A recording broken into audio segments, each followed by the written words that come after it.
반갑습니다. 오늘 본문에는 아합과 베나닷이 치른 또 두 번째 전쟁에 대해서 말씀하고 있습니다. 베나닷은 32개의 작은 국가로 이루어진 아람 소국의 왕들을 통솔하는 대군주였습니다. 베나닷이 32명의 소군주를 거느리고서 이스라엘의 아합을 치러 이제 1차 전쟁을 펼치게 되었습니다. 당시 아합은 3년 6개월 동안 대기근을 겪었기 때문에 국력이 아주 약한 상대였습니다. 심지어 왕궁에 있는 말과 노새조차 먹을 것이 부족한 실정이었습니다. 규모나 숫자나 훈련이나 전술적인 측면에서 볼 때에 베나닷의 군대는 아합의 군대를 완전히 압도했습니다. 베나닷의 군대는 아합의 왕궁이 있는 사마리아 성읍을 완전히 포위하게 됩니다. 베나닷의 승리는 자명한 것처럼 보였습니다. 베나닷은 이미 승리를 거둔 것처럼 거만하게 행동을 합니다. 베나닷은 아합에게 사신을 보내어 항복하라 권유하게 됩니다. 아합은 비굴하지만 싸움으로 이길 수 없다는 판단을 하고서 모든 요구를 받아들일 테니 화친을 맺읍시다, 그렇게 제안을 했습니다. 베나닷은 아합이 아무런 저항을 하지 않고 비굴한 태도를 보이자 이제 아나무인이 됩니다. 터무니없는 요구를 하게 되지요. 사마리아 성읍을 내가 노골적으로 약탈할 테니 아무런 말도 하지 말고 받아들이라, 그렇게 요청을 했습니다. 그 말을 들은 아합은 당황했습니다. 베나닷의 비유를 적당히 맞춰주면 조공을 바치는 선에서 어느 정도 정리를 하고 군사를 돌릴 줄로 알았습니다. 그런데 사마리아 성읍을 노략질하겠다고 하니 어찌할 바를 몰랐습니다. 베나닷의 요구에 이 격분한 장로들과 이스라엘 백성들은 항복하지 말고 맞서 싸워야 한다, 그렇게 요구를 하게 되지요. 베나닷은 협상을 거부했다는 말을 듣고서 분노했고 사마리아 성을 완전히 초토화시키라고 명령을 내리게 됩니다. 비록 장로들과 백성들이 싸우자고 말은 했지만 어떻게 싸워야 할지 전략도 없었고 싸울 만한 무기나 병력도 없는 상황이었습니다. 아합은 패배할 것이 분명했고 이스라엘은 유린을 당하게 될 겁니다. 아합을 도와줄 수 있는 사람은 없었고 아합은 최대의 위기를 맞이하게 되지요. 그때 하나님의 선지자가 아합을 찾아와서 하나님의 말씀을 전하게 됩니다. 베나닷을 아합에게 넘겨주겠다는 말씀이었습니다. 비록 아합이 하나님을 대적하고 거역했던 악인이었지만 여전히 하나님은 아합을 포기하지 않고 있었습니다. 절체절명의 위기 가운데 아합에게 능력과 구원을 보여주시면 아합이 그제야 하나님의 살아계심을 인정하고 하나님께로 돌아올 것이라고 그렇게 생각을 한 겁니다. 하나님은 아합이 돌아와 구원받기를 원하셨던 겁니다.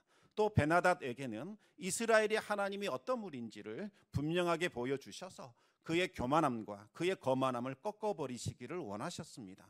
지금 베나닷은 규모와 숫자와 말과 마병을 의지하여 살아계신 하나님을 업신여기고 있습니다. 하지만 전쟁은 하나님께 속한 것이요, 전쟁의 승리는 사람의 많고 적음에 달려 있거나 칼과 창에 달려 있지 않고 오직 하나님께 달려 있다는 것을 보여주기를 원하셨습니다. 아합은 하나님의 말씀을 듣고 완전히 태도를 바꾸게 됩니다. 그동안에는 하나님을 멸시했고 하나님의 선지자들을 핍박했지만 이제는 공손한 태도로 선지자를 통해 들려주시는 하나님의 말씀을 경청했습니다. 그리고 하나님의 말씀에 따라 젊은 병사들을 주축으로 아람 군대를 물리치게 되었습니다.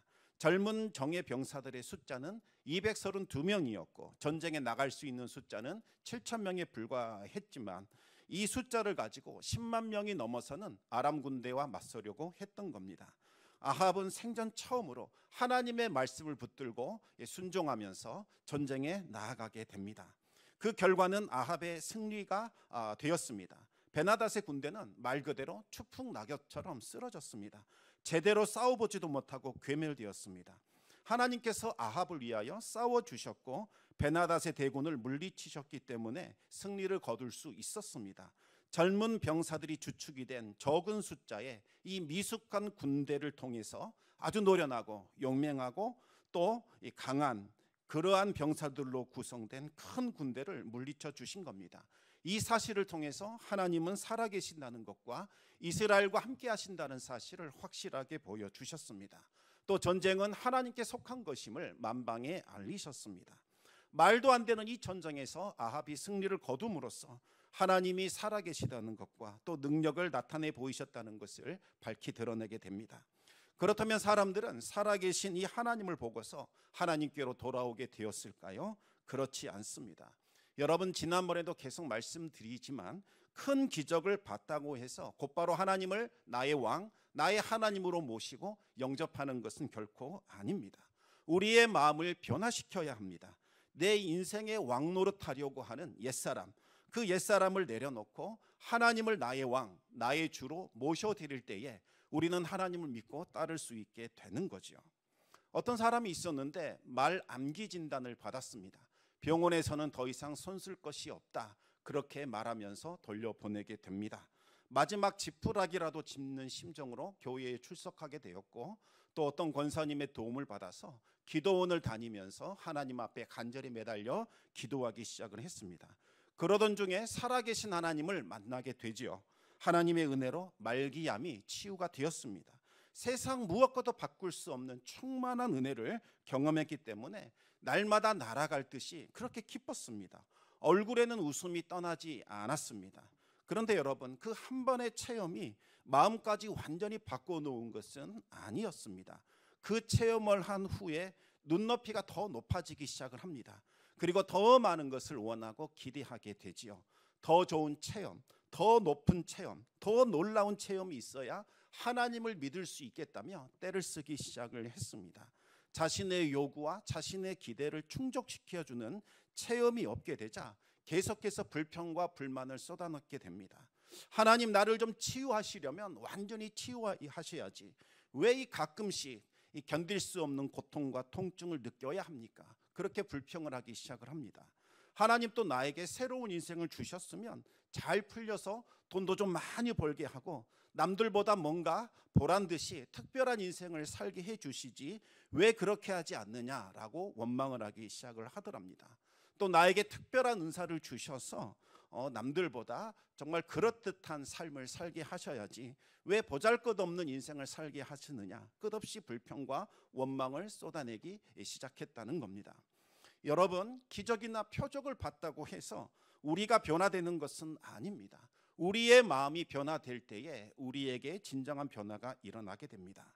마음을 새롭게 해야 인생의 새로운 변화가 시작이 되는 거죠. 로마서 12장 2절 말씀을 우리 같이 한번 읽어보겠습니다. 너희는 이 세대를 본받지 말고 오직 마음을 새롭게 함으로 변화를 받아 하나님의 선하시고 기뻐하시고 온전하신 뜻이 무엇인지 분별하도록 하라. 아멘. 이 세대를 그만 본받으라는 겁니다. 이제는 마음을 바꿔 하나님을 본받으라, 예수님을 본받으라. 그래야 마음이 새로워지고 변화가 시작이 된다는 겁니다. 여러분이 본받는다는 말은 반죽을 틀 안에 집어넣을 때 사용하는 단어입니다. 반죽을 붕어빵 틀에다 집어넣고 찍어내면 붕어빵처럼 생긴 것들이 나올 겁니다. 이번에는 반죽을 국화빵 틀에 찍어버리면 국화빵들이 나오게 될 겁니다.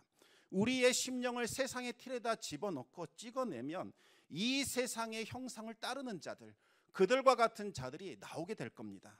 우리의 심령을 하나님의 말씀의 틀, 예수 그리스도의 틀에 넣고 찍어야 하나님의 형상을 담는 자로 변화된다는 이야기입니다. 여러분, 우리의 출발은 언제나 마음입니다. 마음에서부터 변화가 시작이 되어야 합니다. 그리고 생명의 근원이 이 마음에 달려 있습니다. 우리 함께 잠언 4장 23절 말씀을 같이 읽겠습니다. 모든 지킬 만한 것 중에서 더욱 내 마음을 지키라. 생명의 근원이 이에서 남이니라. 아멘. 여러분, 다른 것 다 포기하고 다른 것 다 버릴지라도 반드시 이 마음은 지켜내야 합니다. 마음만큼은 사수할 수 있어야 합니다. 그 이유는 이 생명의 근원이 마음에서부터 나오기 때문이죠.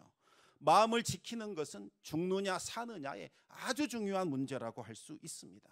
그러면 어떻게 해야 우리는 이 마음을 지켜낼 수 있을까요?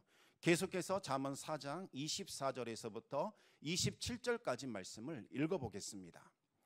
구부러진 말을 내 입에서 버리며 비뚤어진 말을 내 입술에서 멀리하라.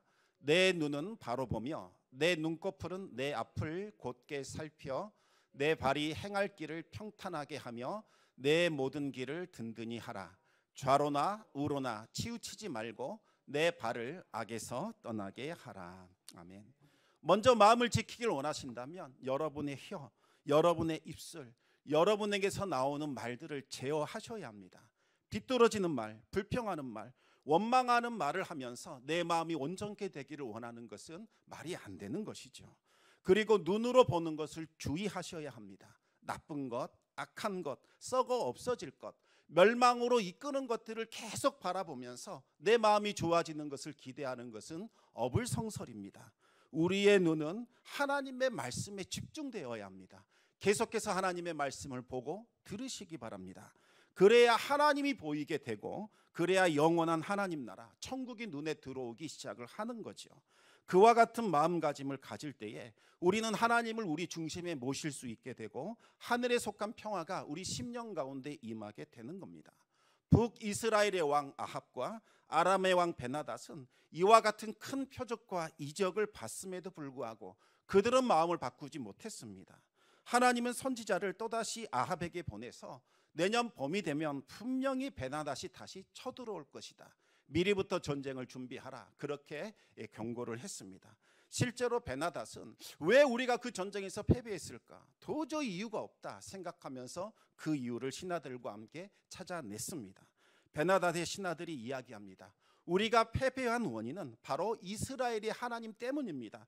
그렇게 정확하게 진단을 내렸습니다. 우리가 다른 것은 다 잘 준비했지만 하나님이 이스라엘과 함께 하신다는 사실, 그것은 놓쳐버렸습니다. 그래서 우리가 전쟁에서 진 것입니다, 이렇게 시인을 했습니다. 베나닷의 신하들조차도 하나님 때문에 우리가 진 것이다, 그것 말고는 도저히 다른 이유를 설명할 수 없다, 그렇게 인정을 했습니다.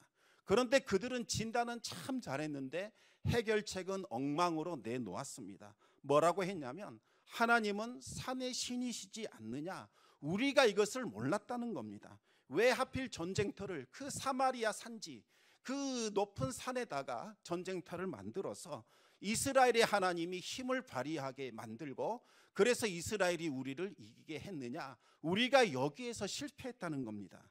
이스라엘 주변 국가들은 이스라엘의 하나님을 산의 신이다 이렇게 불렀습니다. 왜냐하면 이스라엘이 거두었던 대부분의 승리들이 산지에서 이루어졌기 때문입니다. 대적들이 산에 몰려있는 이스라엘을 완전히 포위하기 위하여 산으로 밀고 올라왔을 때에 이스라엘이 하나님께 소리 높여 외쳐 부르기 시작하면 갑자기 하늘에서, 마른 하늘에 날벼락이 떨어지기 시작하면서 대적들이 완전히 부서지는 그와 같은 일들이 일어났습니다. 또 갑자기 큰 비가 내려서 큰 물결이 흘러내리면서 대적들을 휩쓸어가는 그와 같은 일들이 있었습니다.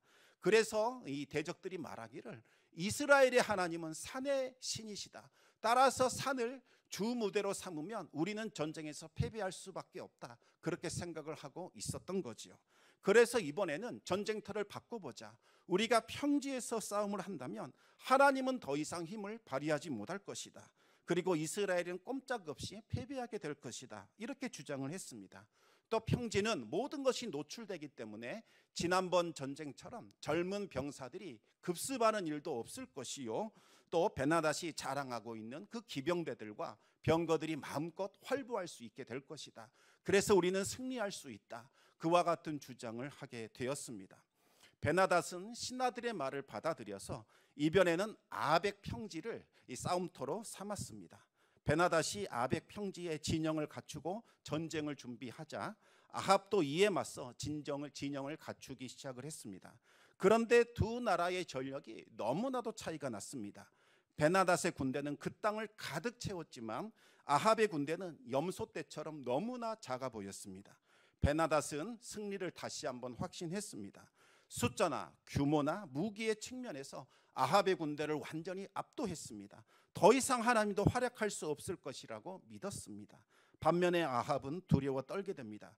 지난번에는 하나님의 은혜로 어찌저찌 이겼지만 이번에는 도저히 이길 가망이 보이지 않았습니다. 지난번처럼 기습 공격도 통하지 않을 것 같았고, 또 이번에는 베나닷이 서력하겠다고 눈을 부릅뜨고 있기 때문에 방심하지도 않을 것 같았습니다. 그러자 하나님께서 선지자를 아합에게 보내십니다. 아람 사람들이 뭐라고 하는지 내가 들었다. 이스라엘의 하나님은 산의 신이지 골짜기의 신은 아니다, 그렇게 떠들어대고 있다. 평지에서는 무기력할 것이라고 하지만 내가 이 큰 군대를 네 손에 넘길 것이요 너희들은 내가 여호와인 줄을 알게 될 것이다. 하나님께서 그렇게 말씀하셨습니다. 두 나라의 군대가 7일 동안 서로 대치하면서 하나님께서 전쟁을 명하실 때까지 기다리게 됩니다. 여러분, 왜 하필 이 7일까요? 이 숫자 7은 완전수를 의미합니다. 하나님의 일하심을 기다리면서 7일간 대기하라는 거지요. 여러분, 여리고성이 며칠 만에 함락이 되었습니까? 바로 7일 만에 함락이 되었습니다. 이스라엘은 매일 한 바퀴씩 6일 동안 돌았고 마지막 날 7일에는 7바퀴를 돌면서 하나님이 지시할 때를 기다렸습니다.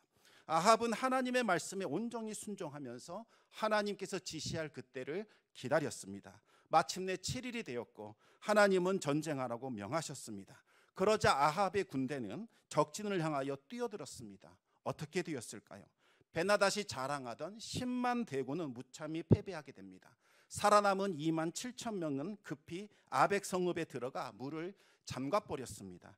그러자 여리고성이 무너진 것처럼 아벡 성읍이 무너져 내리게 됩니다. 그리고 2만 7천 명이 그대로 벽에 함몰되어 죽는 일이 발생하게 되었습니다. 이 아벡 전투는 거의 여리고 전투나 맞먹는 아주 위대하고 경이로운 사건이었습니다. 하나님께서 여리고성을 이스라엘에게 넘겨주셨듯이 이번에는 아벡 성읍을 아합에게 넘겨주셨습니다.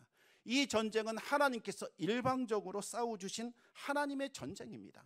하나님의 이름을 모욕하는 자, 하나님의 군대를 업신여기는 자, 그를 징벌하기 위하여 하나님께서 친히 개입하신 하나님의 전쟁이라는 거지요. 여러분, 하나님의 전쟁의 특징은 하나님이 승리하셨기 때문에 전리품을 사람이 취할 수는 없습니다. 이 전리품들을 하나님께 바쳐 하나님의 영광을 돌려야 합니다. 특히 적군의 대장인 베나닷, 이 사람을 살려둬서는 안 됩니다. 바로 이 베나닷이 하나님을 조롱하고 모욕했던 바로 그 당사자요 주범이기 때문입니다. 그를 멸하여서 하나님의 명예와 하나님의 영광을 드러내야 합니다. 하나님의 수치를 제거해야 합니다. 하나님은 선지자를 통해서 이 군대를 너에게 넘겨줄 것이다 라고 말씀하셨는데, 이 말은 네 마음대로 이 전쟁의 결과를 처리하라 이런 의미가 아니라 하나님의 뜻에 따라 처리하여 하나님의 영광을 드러내라, 그런 의미가 있는 거지요. 그런데 아합은 하나님의 뜻을 거역했고 자신의 뜻대로 처리하게 됩니다. 벤하닷이 굵은 배로 허리를 묶고 목에 줄을 걸고서 아합에게 간청을 합니다. 저는 왕의 종입니다. 저를 살려주십시오. 전쟁이 시작되기 전까지만 해도 이 말은 아합이 베나닷에게 했던 말입니다. 그런데 이제 완전히 그 처지가 바뀌게 된 거지요. 베나닷이 아합의 종이 된 겁니다. 이 일은 아합이 한 것이 아니라 하나님께서 하신 일입니다. 베나닷이 하나님을 모욕했고 이스라엘을 대적했기 때문에 하나님이 그를 징계하시고 그를 벌하시고자 아합을 들어 그를 치신 겁니다. 그렇다면 아합은 하나님의 뜻에 순종하여 베나닷을 처형하는 것이 마땅합니다. 베나닷을 살려두는 것은 하나님의 뜻을 어기고 대적하는 일이기 때문이죠. 하지만 아합은 아주 망령되게 행동했습니다. 베나닷이 굽신거리며 살려달라고 애원하자 기분이 너무나 좋아졌습니다. 큰 나라의 왕이 살려달라고 비굴하게 애원하자 속이 시원해지면서 우쭐거리는 마음이 생기게 됩니다. 아합은 허영심과 탐욕이 발동하게 되었고 아주 사람이 경솔해졌습니다. 베나닷을 죽여서 하나님께 영광 돌리는 것보다 차라리 그를 살려두는 것이 자신을 더 영화롭게 하고 자신을 더 이익되게 한다고 생각이 들었습니다. 그래서 아합은 베나닷을 용서했고 그를 내 형제라고 부르게 되었던 겁니다.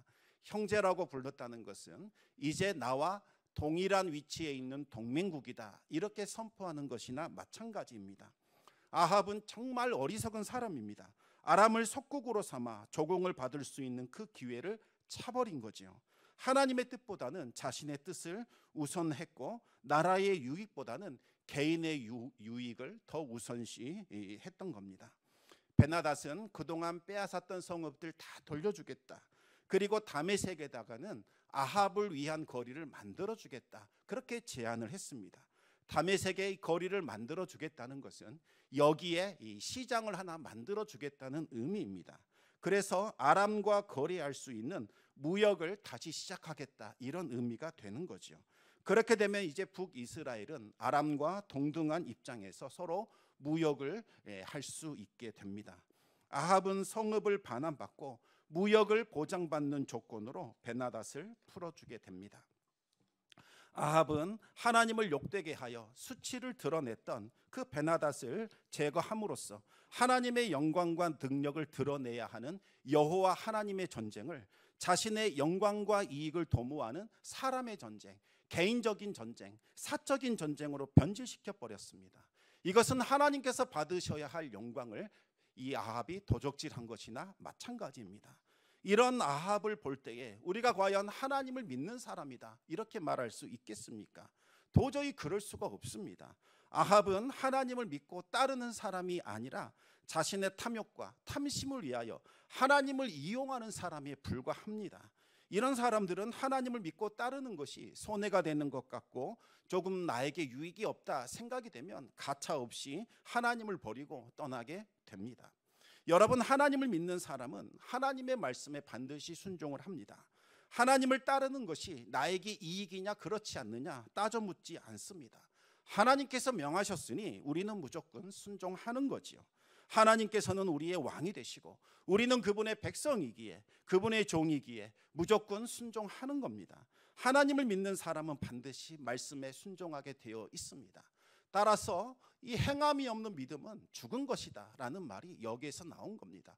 입으로는 나는 하나님을 믿노라, 나는 하나님을 잘 알고 있고 나는 하나님과 친밀한 사람이다, 아무리 떠들어댄들 하나님 말씀 앞에 순종하지 않는다면 그가 자랑하는 모든 믿음이나 경건은 다 헛된 것이요 거짓된 것이라는 겁니다. 하나님은 선지자를 아합에게 보내셔서 이 불순종이 얼마나 심각한 죄악인지를 일깨워 주셨습니다. 먼저 하나님께서 어떤 선지자를 부르셨습니다. 그리고 동료 선지자에게 하나님이 명하셨으니 나를 때리라, 이렇게 지시하라고 합니다. 그런데 누가 까닭없이 때리는 것을 좋아합니까? 때리기 싫다는 이유만으로 하나님의 명령을 따르지 않게 됩니다. 자신의 감정을 하나님의 말씀보다 더 우선시 여긴 겁니다. 물론 하나님 말씀이긴 하지만 내가 지금 내키지 않아, 나는 그 말씀에 순종할 수 없어, 이렇게 선지자가 답변을 한 겁니다. 그러자 그 선지자가 말합니다. 네가 하나님의 말씀에 불순종했으니 사자가 너를 찢어 죽일 것이다, 그렇게 말했습니다. 그리고 선지자의 말대로 때리는 것을 거부했던 동료 선지자는 사자에게 찢겨 죽임을 당하게 됩니다. 다소 황당하고 잔혹하게 느껴지지만 하나님의 말씀에 불순종하는 것이 얼마나 심각한 죄악인지를 하나님께서 선지자를 통해 친히 보여주시는 겁니다. 여러분, 하나님께 순종하는 것은 죽고 사는 문제라는 거지요. 그 선지자가 또다시 다른 선지자에게 똑같은 것을 지시했습니다. 그런데 이미 이 일에 대한 소문이 널리 퍼졌기 때문에 그 선지자는 인정사정 없이 때려서 사람을 상하도록 그렇게 만들었습니다. 그러자 그 선지자는 변장을 하고서 아합을 찾아갑니다. 그리고 내가 지금 엄청나게 억울한 일을 당했습니다, 하소연했습니다.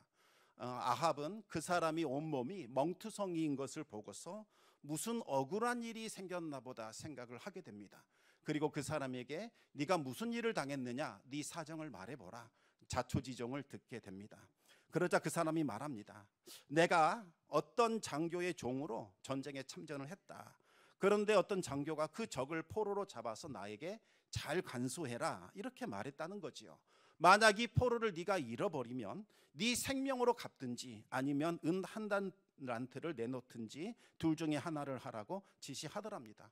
그렇게 하겠다라고 말했는데 어찌어찌 하다 보니 그 포로를 그만 잃어버렸다는 겁니다. 그러자 그 장교가 자신을 때리면서 빨리 네 생명을 내놓든지 아니면 은 한 달란트를 내놓든지 둘 중에 하나를 정하라고 협박하더라는 거지요. 얼마나 억울하다는 겁니까? 이 문제를 좀 해결해 달라, 그렇게 아합에게 요청을 했습니다. 그 말을 들은 아합은 말합니다. 내가 들어보니 네가 잘못한 거다, 네가 자초한 일이니 네가 그대로 당하는 것이 마땅하다, 그렇게 대답을 했습니다. 그 말을 듣는 순간 선지자가 자신의 얼굴을 드러내면서 자신의 정체를 밝혔습니다. 그리고 아합에게 하나님의 말씀을 전했습니다. 하나님께서 멸하시기로 작정한 사람을 네가 놓아줬으니 너의 목숨으로 그 사람을 대신할 것이다. 그리고 너의 백성으로 그 백성을 대신할 것이다. 이렇게 말했습니다. 말씀 앞에 불순종한 그 대가로 이제 내가 죽게 될 것이다. 그렇게 하나님의 말씀을 선포한 겁니다. 그 말을 들은 아합은 근심하고 답답해하면서 왕궁으로 돌아가 버렸습니다. 여러분, 여기서 아합이 답답하고 근심했다라는 표현을 들으면 마치 아합이 나애가 잘못했구나, 자신의 잘못을 깨닫고 슬퍼한 것으로 우리가 오해할 수 있습니다. 그러나 원본 성경을 보게 되면 아합이 성이 나고 토라져서 아주 불쾌한 심정으로 왕궁으로 돌아갔다, 이렇게 해석이 됩니다. 여러분, 이것이 바로 아합과 다윗의 차이였습니다. 다윗은 나단 선지자를 통해서 네가 하나님 앞에 죄를 저질렀고 너는 죽게 될 것이다 라는 말을 들었을 때 즉시 엎드려 자신의 죄를 인정했고 회개하며 하나님의 용서와 하나님의 은혜를 구했습니다. 다윗은 하나님께로 다시 돌아왔지요. 그러나 아합은 끝까지 하나님께 돌아오지 않았습니다. 대체 하나님이 무엇인데 감히 나한테 이래라 저래라 말할 수 있느냐, 불쾌해하면서 화를 내더라는 겁니다. 왜 나한테 재수 없는 소리를 하느냐, 듣기 싫다라고 하면서 왕궁으로 돌아가 버린 겁니다. 여러분, 하나님께서 아합을 죽이겠다고 선지자를 보내셨겠습니까? 살 길을 열어주려고 다시 하나님께로 돌아오라고 선지자를 보낸 것이 아니겠습니까? 불순종의 죄악을 깨닫고 회개하여 하나님께로 돌아와 구원받으라는 거지요. 하지만 아합은 끝내 하나님께로 돌아오지 않았습니다. 멸망받기로 작정한 사람처럼 행동을 했습니다. 성도 여러분, 언제 믿음이 생겨날까요? 큰 기적을 보고 이적을 보고 죽었다 살아날 때 그때 믿음이 생기는 걸까요? 그렇지 않습니다. 믿음은 말씀을 들을 때 생겨나는 겁니다. 하나님의 말씀을 받아들이는 그 순간부터 우리 안에는 믿음이 생겨나는 거지요. 기적이나 표적은 하나님이 살아계시다는 것을 보여주는 하나의 표징입니다. 그것으로 우리 마음을 변화시킬 수 없습니다. 말씀을 들으셔야 합니다. 그리고 말씀을 마음에 새기셔야 합니다.